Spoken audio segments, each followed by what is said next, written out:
And now for our time of meditation, I want to read some words from André Mo.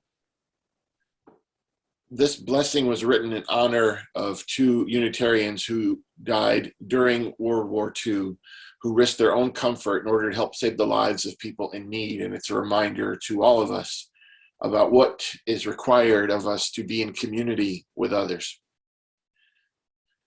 As we gather, may we remember, when you share with me what is most important to you, that is where listening begins.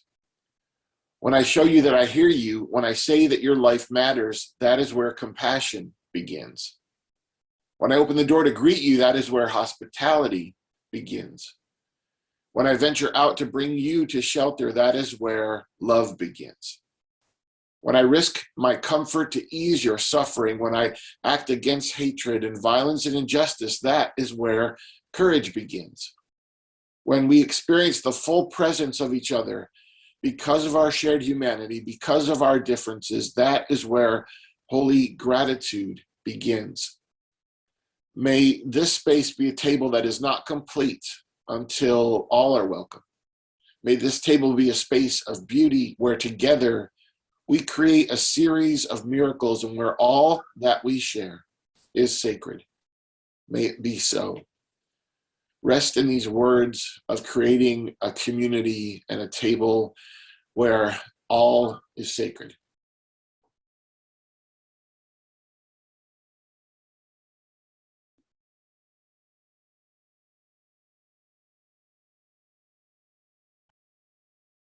Well, good morning, friends. It's great to be with you again today. I'm actually excited because I think one of the next times I'm with you, I will get to see you in person, which would be really exciting. So that's, I'm looking forward to that. And, today as we begin, I was realizing that this week I did something that I haven't done in a long time. I started to make flight reservations. And it was almost as if I almost forgot how to do some things. I was like, this is such a strange occasion, but it was really exciting to be able to do that as well. And as we begin today, I'd love for you to share. You can put it in the chat box, or you can raise your hand and wave at Joe, or you can just hit the raise your hand function on Zoom. And I'd love to hear something that you've started planning, or maybe something you've already done or are soon going to be doing that you haven't been able to do in a long time. So what are you planning? What are you working on? What are you organizing? When I plan a message to give this gathering, and there are messages that I plan that message and actually give that message. But there are other weeks when I plan a message and maybe even the night before, I throw it away because life seems to demand a different one. And this past week, I planned a conversation for us, and I decided to toss it in the garbage, and then I took it back out and realized that in many ways, it was what I still felt I needed to say, what we needed to be talking about, but with a really maybe different understanding. This started when my daughter came in a few days ago, and she said she was working on a bucket list, which sort of surprised me because, she's only 11, so that's got to be a really big and massive list. But then she clarified that it was her summer 2021 bucket list, and that seemed a little less daunting, and it seemed, doable and easy to follow through on. And so on her bucket list for this summer were trips and adventures and camping excursions, and most of them were fairly plausible. But other things on this list were logistically or financially challenging to me. But for the most part, her dreams on this summer bucket list were possible again. And that possibility itself was the real story, that she knew I can actually begin to create a dream. And once those dreams feel like they're attainable, that very possibility, it's medicinal for our souls, right? And a summer bucket list isn't something that she could do realistically last year. Her summer bucket list, like most of ours, were either tossed out or they were revised to become extremely pedestrian. So my bucket list for, let's say, last summer went from plan a speaking tour, go to Disney World, attend a family reunion, to find toilet paper, locate hand sanitizer, and to not murder the people that I live with. So that's what I've been working on for much of the past year. And it's important for us to realize that we've been through something like this, that any bigger dreams that we had, any plans that we were making were either postponed or canceled altogether. And so the options for what was possible for us became extremely narrow. And I think we've experienced that the lack of opportunity or options can be oppressive to our souls. But now we're feeling something that's actually new to us again. It's expectancy, that we're seeing our options expanding, that we're seeing our choices multiplying, and that's really exciting. I just read this week that Google searches for the phrase "plan a Disney vacation" rose 2,600% in the past month. And I've contributed to a few dozen of those searches. And so we've started to make some family trip arrangements, and we're having relatives come and stay with us. My mom's going to be visiting in a couple weeks. And I've been doing a lot of planning and dreaming for my children and my wife and I, rescheduling things that we thought we would do last year, catching up on things that we missed, and just getting back to some kind of normal. And so my intention for you today and for us was to have a more sort of lighthearted palate cleanser from the heaviness of the past 13 months. I intended to have us have an optimistic and hopeful conversation about making a bucket list for this community, for the kind of people that we want to be in the world, the sort of collective dreams that we can make a reality while we're here. And I still want us to do that, but I think we have to create our agenda for the dreams that we have, for the collective vision that we have, by looking around at this world and realizing that as a predominantly white community, that means three things about us as a community. One, we are a people of profound collective privilege. And two, that privilege is a valuable resource. And third, that we need together to decide how we will choose to spend that privileged resource moving forward to making a more diverse world.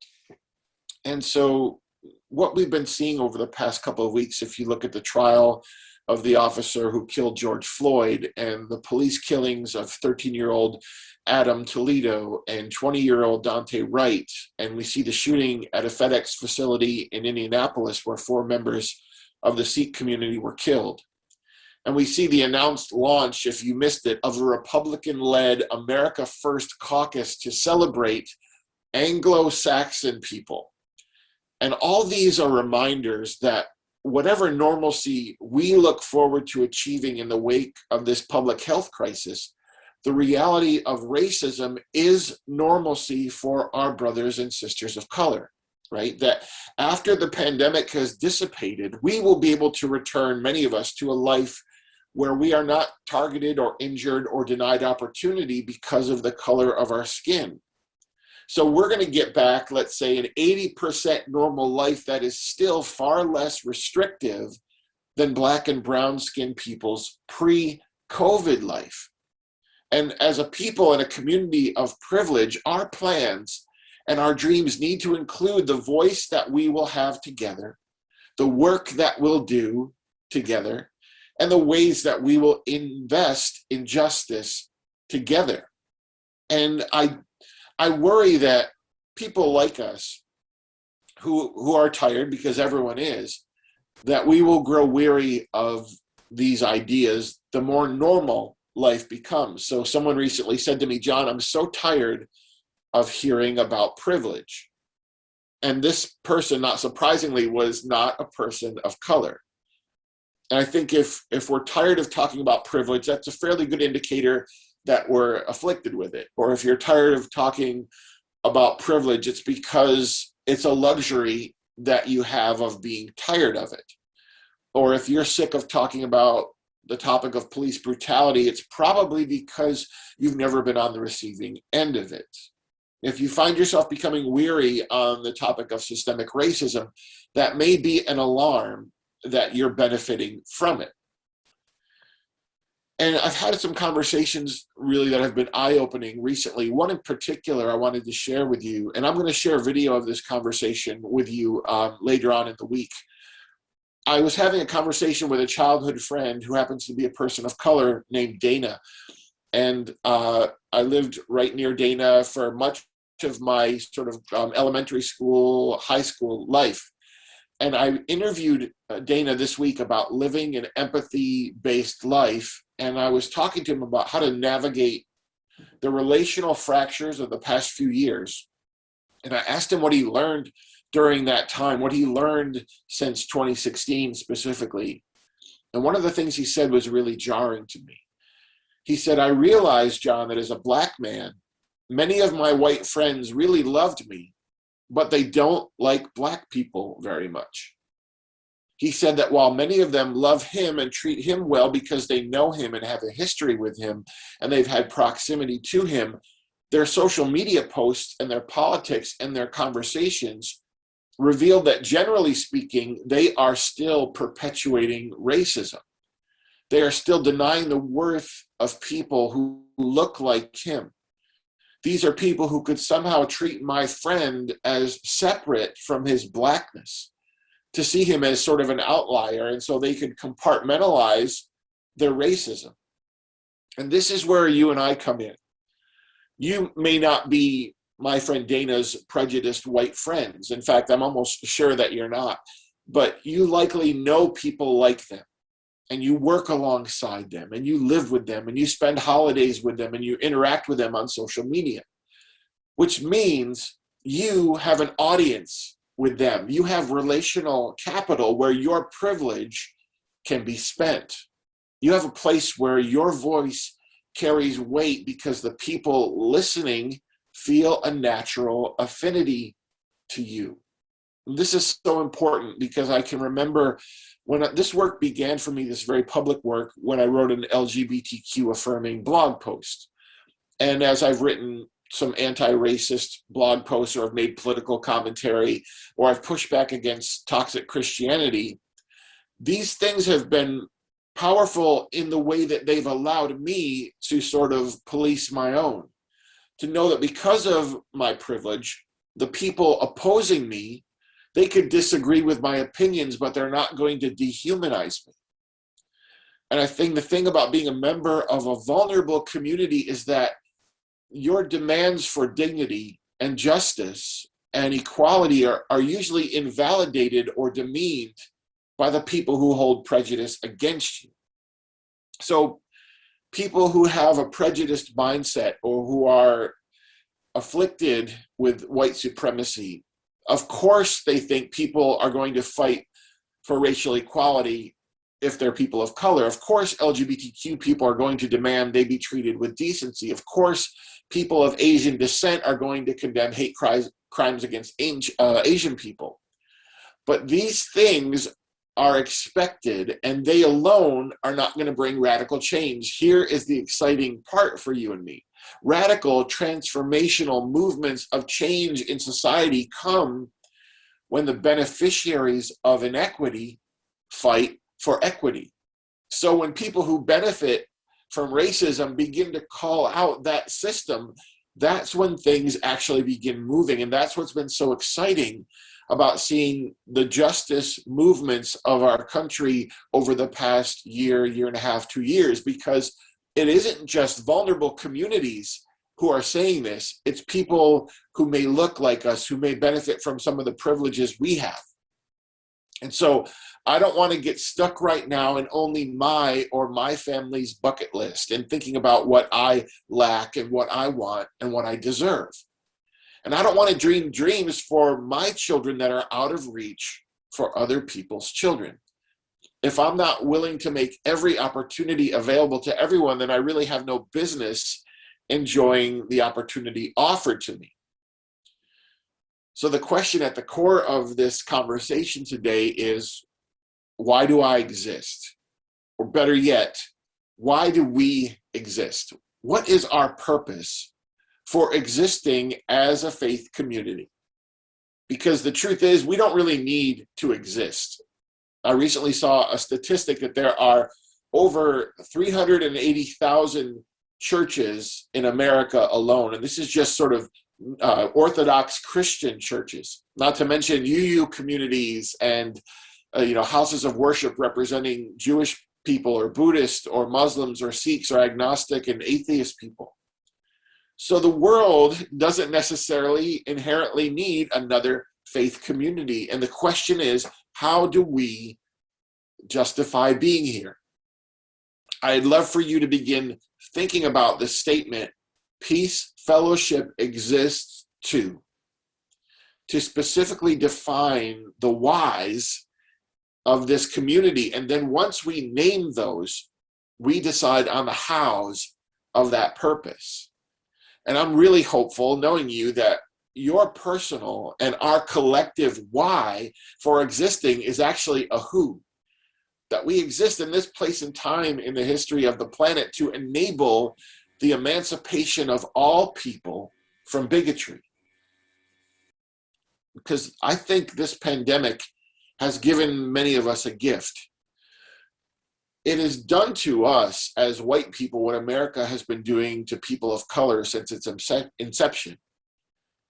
The pandemic sort of took away our ability to move, our freedom to choose, our options for opportunity, our ability to feel safe. And in some extremely small and very temporary way, I think this pandemic has given us insight into what being held down by your circumstances feels like. But the big difference, of course, is that we're soon going to be released from that feeling, and no one will be attempting to actively make us stay isolated or scared or in lack. But people of vulnerable communities had to weather this novel virus as well as the societal cancers that were already present. So tomorrow I hit the big 14 days post second shot mark, and it's a massive relief as life is now feeling like it's opening up. And I want to remain aware as this happens that for many people it will not open up as dramatically, because I'm going to return soon to my reality. And that's the reality that I've never been hesitant to call the police. The reality that I've never been terrified or targeted simply because of my pigmentation. The reality that I've never feared for my life in a traffic stop, only felt inconvenienced. The reality that I've never had to lecture my son on what to do if he is pulled over while driving. The reality that no one is fighting to keep me from voting or marrying or experiencing the fullness of this life because of the color of my skin or my gender or my orientation or my nation of origin. And so my bucket list as a responsible human being who carries privilege needs to include making this reality for more people. I need to prioritize equity with the freedoms that I have. And so I don't want us to lose energy for equity or to get sick of talking about privilege or to retire from the fight for justice simply because it's unpleasant or costly or invasive or just because we're tired, and we are. My friend Sonia and her husband Jason they gave birth to their first child in lockdown this time last year, named Tara. And now Sonia is Black and Jason is white. And because she arrived during lockdown, all their daughter has really known is the small space of their home and maybe a few select areas around it. And as this medical crisis clears, I want their daughter to have as wide open a future as my children have had and are having. I want full, expansive, unfettered life for her, and I can be a part of leveraging my life and my voice and my relational resources and my currency of privilege to make sure that Tara enters into a nation that is more open to her than it is now. It is such a good thing to be able to personally dream again, to make plans and organize trips and get excited about the future. And after the past 13 months, we should be doing that. That expectancy is necessary because it allows us to rekindle hope, and that hope is a propellant into the world.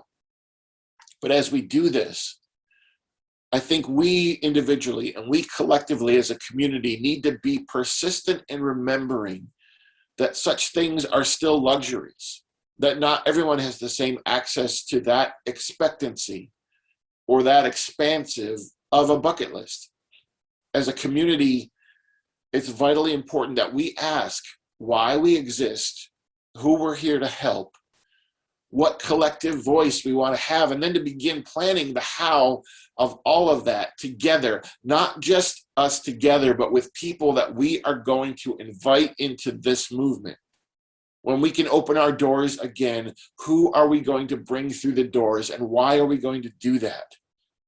Or how are we going to leave that building and go out into our community and be available to people and give them the dreams that we have, give them better plans, give them more options to live the kind of lives that we had taken for granted. Everyone is made sacred if we believe what we say we believe. That means everyone deserves a wide open bucket list where everything is actually possible.